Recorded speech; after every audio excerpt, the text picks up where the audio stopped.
Bienvenue au programme vidéo de l'EBBP. Écoutons maintenant le pasteur Bozzi. Alors c'est un moment qu'on aime beaucoup, l'époque de Noël, de se rappeler qu'un sauveur nous est né. Noël, un sauveur nous est né, Dieu est entré dans le monde, il ne nous a pas laissés dans la catastrophe. Il est intervenu d'abord à travers Israël, en Israël, et puis la bénédiction s'est étendue sur tout le monde. Et j'aimerais qu'on regarde donc un passage dans l'évangile de Luc, chapitre 2, verset 21. Luc 2, verset 21. Et c'est un petit épisode qui s'est passé au temple. Lorsque Jésus est né, eh bien, ses parents sont venus au temple pour deux raisons. Première raison, parce que c'était le premier-né. Il fallait le rachat. Vous savez que chez les Juifs, il y avait le rachat du premier-né. Donc on donnait un sacrifice. Là, c'était des tourterelles parce qu'ils étaient une famille pauvre. Les familles plus riches donnaient un agneau et les très riches donnaient un bœuf, carrément. Mais eux, ils étaient des gens très pauvres de Nazareth. Ils ont donné des tourterelles. Et puis, il y avait aussi la circoncision de l'enfant, puisqu'il devait donc appartenir au Seigneur. C'était le signe de l'appartenance à l'alliance avec Dieu. Et la purification également de la maman, puisque dès qu'il y avait une perte de sang, il fallait une purification. Et donc après l'accouchement, les mamans juives devaient aller au temple pour leur purification et pouvoir reprendre leur vie comme avant. Et donc en Luc 2, 21, je vais lire « Le 8e jour, auquel l'enfant devait être circoncis, étant arrivé, donc au temple, on lui donna le nom de Jésus, nom qu'avait indiqué l'ange avant qu'il soit conçu dans le sein de sa mère. Et quand les jours de leur purification furent accomplis, selon la loi de Moïse, Joseph et Marie le portèrent à Jérusalem pour le présenter au Seigneur. Suivant ce qui est écrit dans la loi du Seigneur, tout mâle premier-né sera consacré au Seigneur. Et pour offrir en sacrifice 2 tourterelles ou 2 jeunes pigeons, comme cela est prescrit dans la loi du Seigneur. Et voici, il y avait à Jérusalem un homme appelé Siméon. Cet homme était juste et pieux. Il attendait la consolation d'Israël, et l'Esprit Saint était sur lui. Il avait été divinement averti par le Saint-Esprit qu'il ne mourrait point avant d'avoir vu le Christ, le Messie du Seigneur.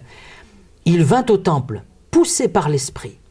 Et comme les parents apportaient le petit enfant Jésus pour accomplir à son égard ce qu'ordonnait la loi, il le reçut dans ses bras, bénit Dieu et dit « Maintenant, Seigneur, tu laisses ton serviteur s'en aller en paix, selon ta parole. Car mes yeux ont vu ton salut, salut que tu as préparé devant tous les peuples, lumière pour éclairer les nations et gloire d'Israël ton peuple. » Son père et sa mère étaient dans l'admiration des choses qu'on disait de lui.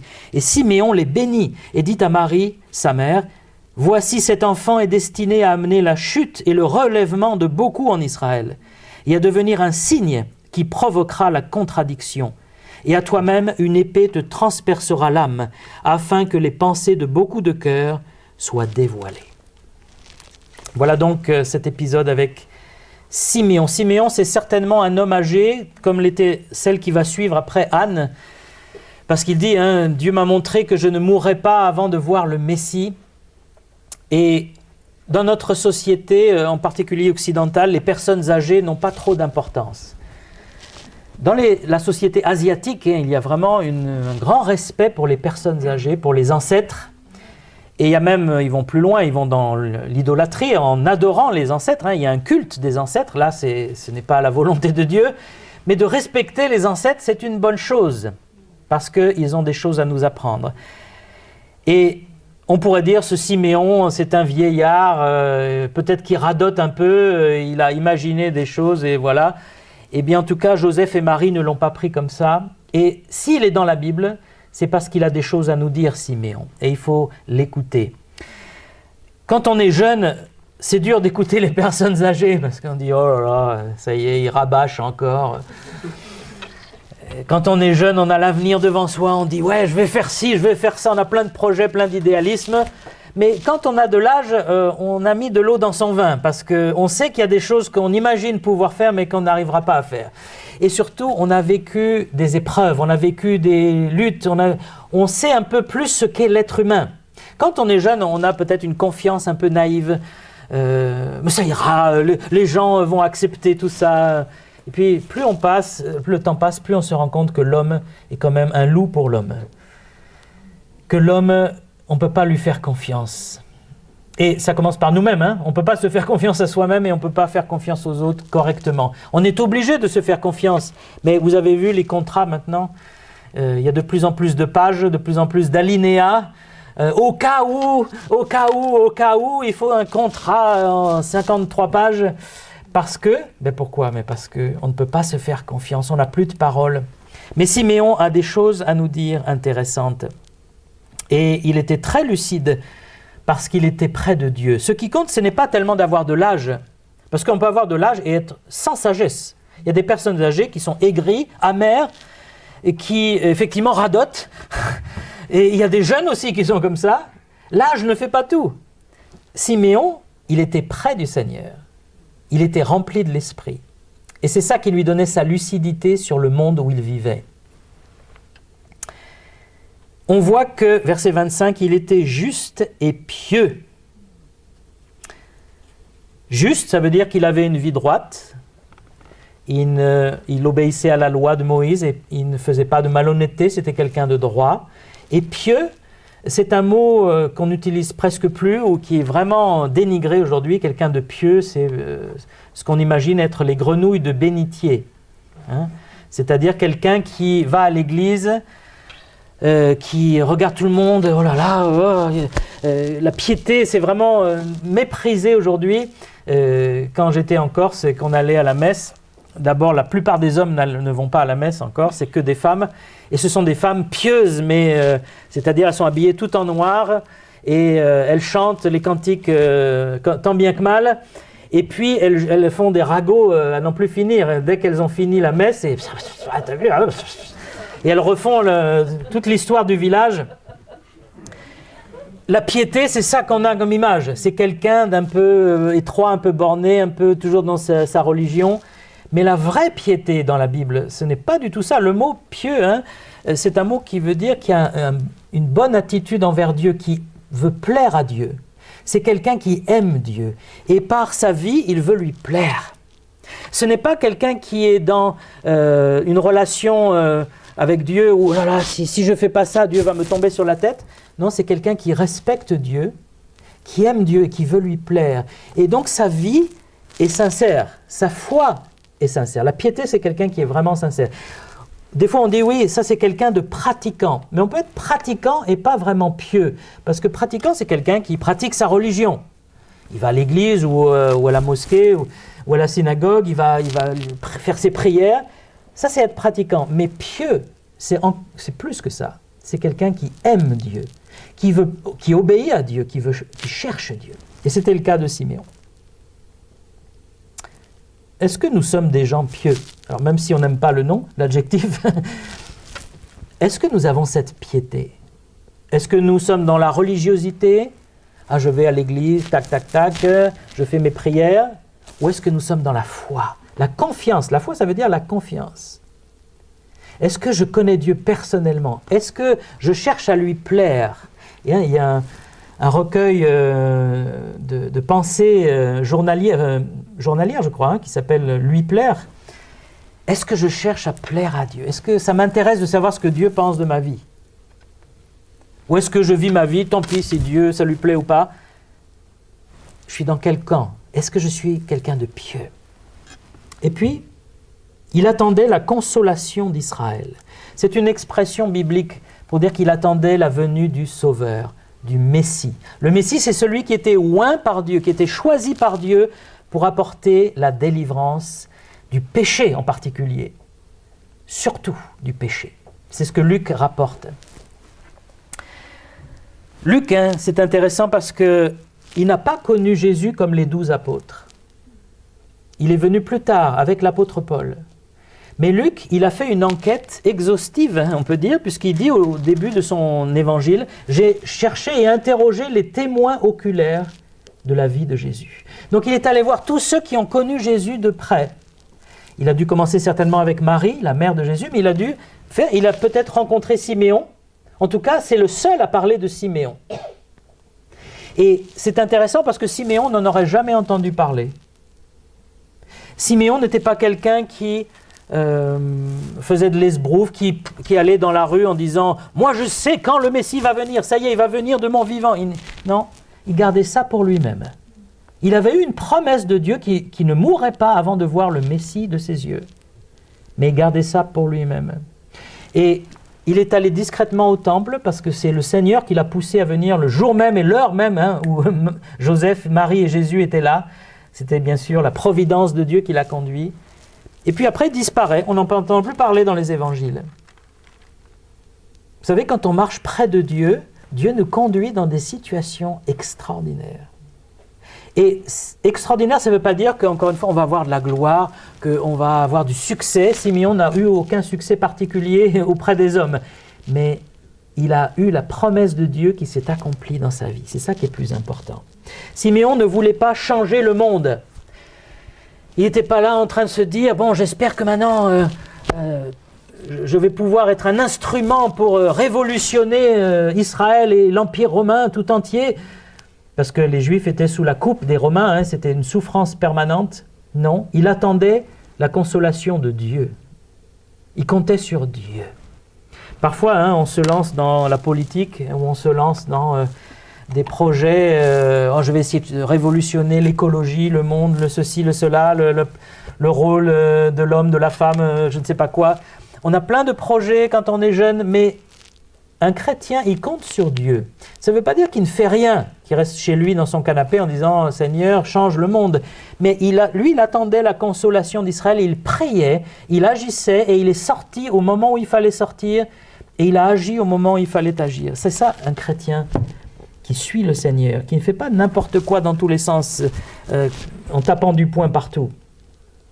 Siméon connaissait l'essentiel. L'essentiel, ce n'est pas l'argent. Ce n'est même pas la santé. Parce qu'on ne peut pas garantir qu'on aura la santé, n'est-ce pas? On l'a entendu. L'essentiel, ce n'est pas le travail, ce n'est pas la politique mondiale, ce n'est pas l'économie mondiale, ce n'est pas le football. Pour certains, ça peut être ça, l'essentiel dans ma vie, c'est le football, ce n'est pas la musique. L'essentiel, c'est la consolation, c'est la venue du Seigneur dans notre vie, la présence de Dieu.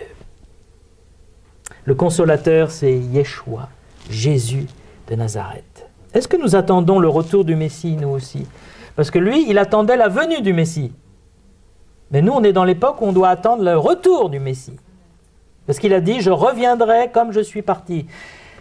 Est-ce que nous sommes comme Siméon qui attendait, qui priait? Pour lui, c'était ça l'important dans la vie. Tout le reste, ça passait en deuxième. Et parfois, nous mettons tout en premier et Dieu, on le met en dernier. Seigneur, s'il me reste une place, j'irai à l'église, je lirai la Bible, je prierai un peu, je donnerai un peu d'offrande, mais seulement s'il reste une place, parce que j'ai beaucoup de projets, tu sais, Seigneur. Et j'espère que tu vas les bénir d'ailleurs. Mais ça ne marche pas comme ça, la vie chrétienne. On doit être dans les projets de Dieu. Seigneur, quels sont tes projets pour ma vie? Qu'est-ce que tu veux que je fasse de ma vie? Je me consacre à toi. Rends ma vie une bénédiction pour les autres. Et c'est ce qu'a fait Siméon. Et puis, il est divinement averti par l'Esprit.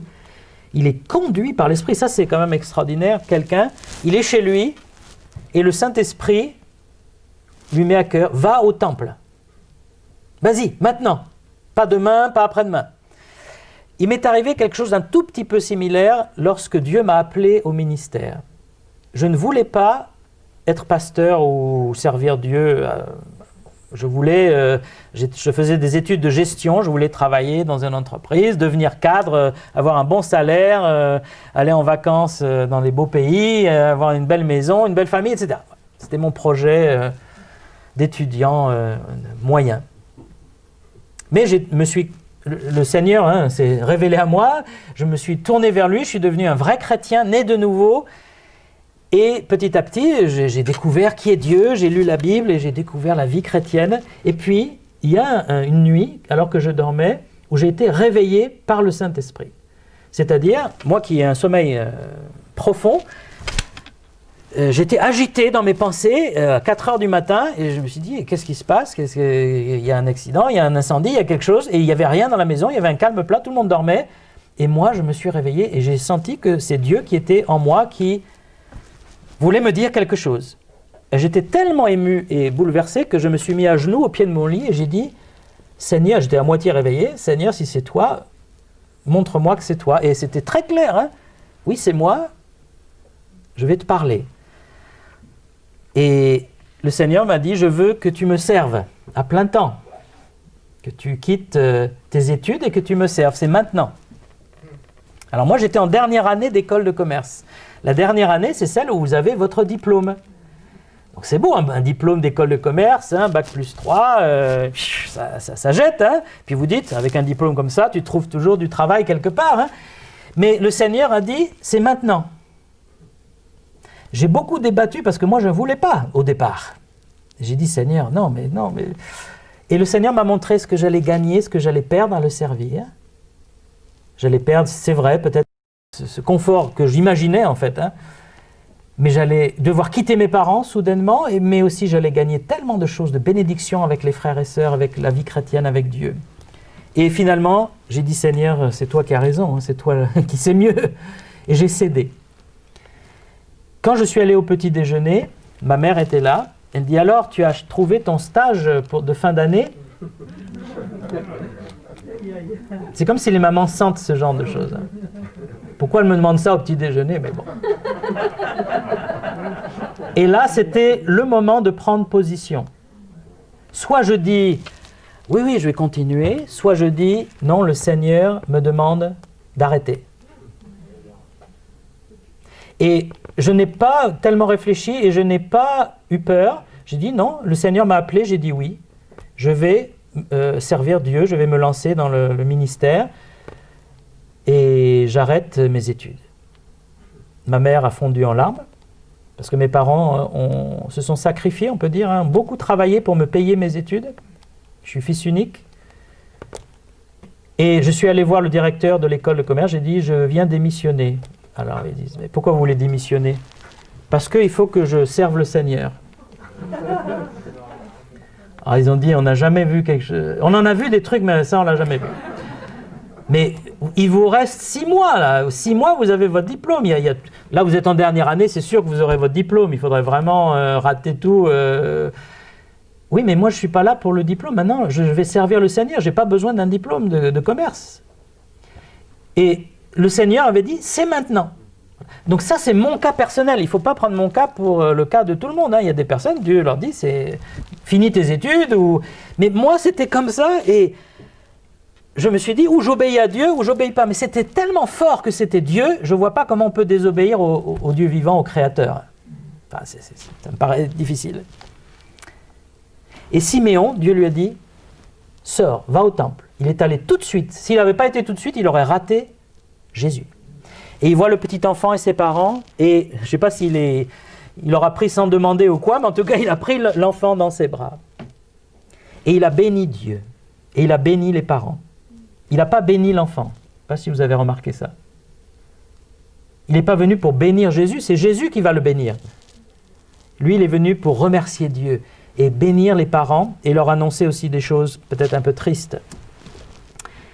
Il accueille le Messie. Est-ce que nous accueillons aussi le Seigneur dans nos vies? Personne n'avait remarqué ce couple avec ce petit bébé.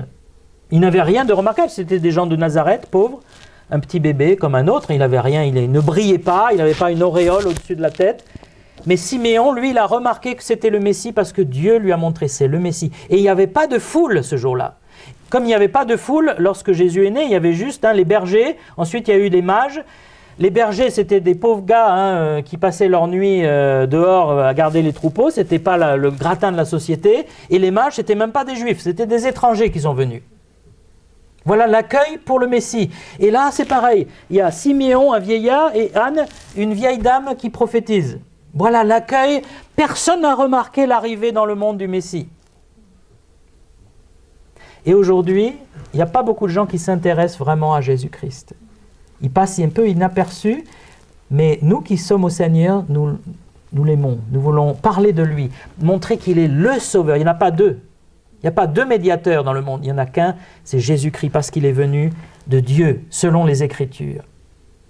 Est-ce que vous voyez Jésus dans cette période de Noël en particulier? Parce que là, on parle beaucoup du Covid, on parle des magasins, on parle des vacances, on parle des restaurateurs, on parle toutes ces choses qui sont des sujets importants pour notre vie de société. Mais le plus important à Noël, c'est que le Messie est venu. Parce que ça peut bouleverser votre vie personnelle, s'il vient dans votre cœur. Le Covid, ça bouleverse notre vie personnelle, on est d'accord aussi. Mais en mal, hein. Jésus, il va bouleverser votre vie en bien. Il va vous sauver, il va vous purifier, il va vous donner un nouveau cœur.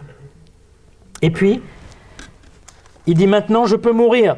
J'ai vu le Messie, c'est bon, je peux mourir. Est-ce que vous êtes prêt à mourir? Dites, mais moi je ne suis pas vieux, hein.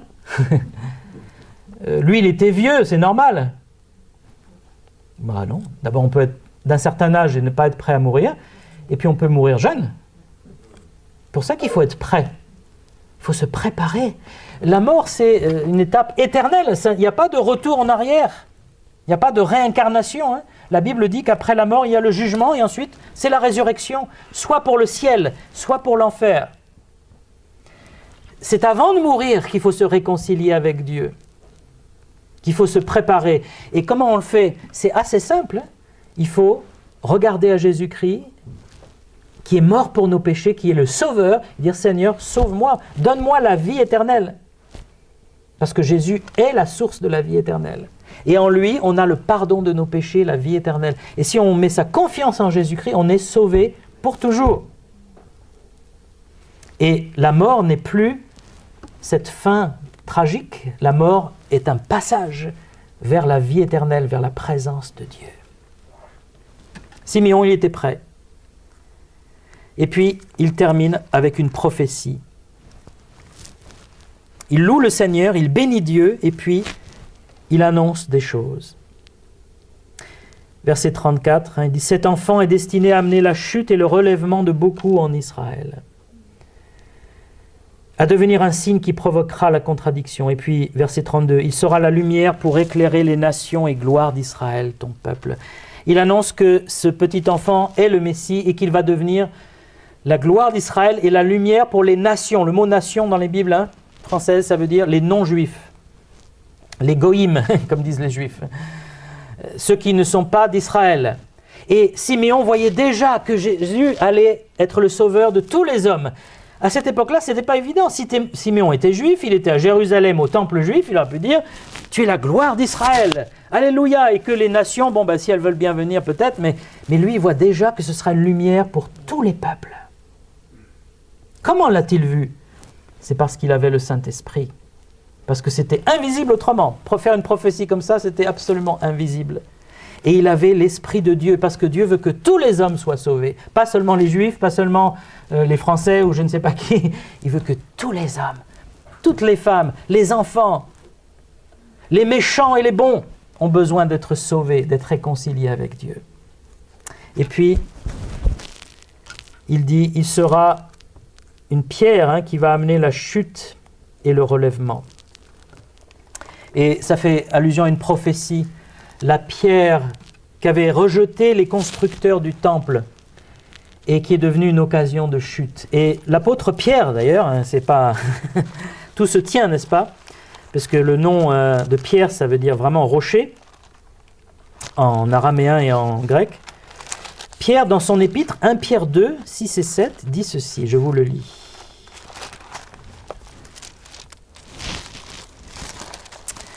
Il est dit dans l'Écriture, je mets en Sion, en Israël, une pierre angulaire choisie précieuse, et celui qui croit en elle ne sera pas confus. L'honneur est donc pour vous qui croyez, mais pour les incrédules. La pierre qu'ont rejetée ceux qui bâtissaient est devenue la principale de l'angle, et une pierre d'achoppement, un rocher de scandale. Ils s'y heurtent pour n'avoir pas cru à la parole, et c'est à cela qu'ils sont destinés. Jésus est un signe de contradiction, est une pierre, soit pour s'élever, soit pour chuter. Jésus ne laisse pas indifférent quand même. On peut parler du bon Dieu avec tout le monde, le bon Dieu, oui, le bon Dieu, le bon Dieu. Mais dès que vous dites Jésus-Christ, vous avez remarqué, il y a un froid dans la conversation.